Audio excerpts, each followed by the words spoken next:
Un dédale de courbes, de lignes et de chemins tortueux. Pas de doute, c'est bien un labyrinthe qui a pris place dans le parc Marignac depuis le 21 septembre. Un projet réalisé avec le soutien de la ville de Lancy et du centre Marignac par Jean-Samuel Coste.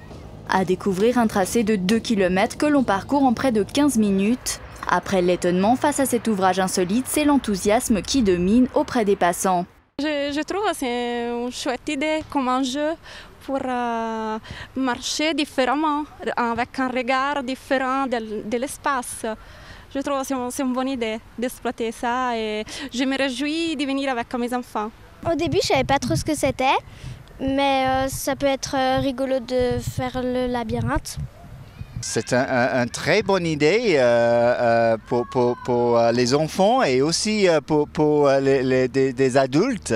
Toutes les initiatives comme ça, c'est super dans cette commune et je suis sportif de tout. Ouais, c'est super. C'est quelque chose qu'on peut constater soi-même. On peut faire partie un peu de l'art. C'est pas seulement passif, ça devient quelque chose d'actif, je trouve. C'est bien pour ça. Moi, je pense que c'est bien, que comme ça les enfants ils peuvent imaginer beaucoup de choses et puis que c'est bien de voir de l'art en dehors des musées. C'est en feuilletant un livre sur les labyrinthes que Jean-Samuel Coste découvre en 2008 cette passion. Sable, cailloux, ruban adhésif et aujourd'hui peinture, ses œuvres sont créées à partir de différents matériaux. Les lieux aussi varient avec une petite préférence pour les bords de mer. Sa première production, c'était en Gironde, sur la plage des Vergnes. Et là, il y avait des grandes plages blanches. Donc, je me suis essayé à faire un labyrinthe et tout de suite, les badauds arrivent, ils voient quelqu'un tourner en rond avec un bâton, faire des signes qui peuvent paraître kabbalistiques dans le sable. Et puis quand il est terminé, les gens avaient énormément de plaisir à le parcourir. Donc voilà, c'est comme ça que ça a commencé.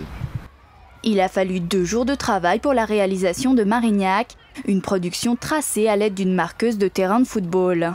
L'artiste a prévu des bandes suffisamment larges pour que le parcours puisse être effectué à plusieurs, voire avec une poussette ou une chaise roulante. Car l'objectif de ce passionné est de privilégier le partage autour d'une expérience ludique. C'est un objet qu'on peut parcourir de différentes manières et c'est un lieu de rencontre aussi, dans le sens que si vous êtes plusieurs sur le labyrinthe, vous allez vous croiser de multiples fois. Donc c'est vraiment un lieu de rencontre, de partage. Et puis si on le parcourt en étant seul, tranquillement, on peut le vivre aussi de différentes manières, soit en profitant de la vue globale sur l'objet ou bien en se laissant cheminer entre les lignes. Voilà, un petit peu un lieu de méditation, quoi. L'ouvrage est à découvrir depuis le 21 septembre. Il restera accessible au public jusqu'au 7 octobre prochain.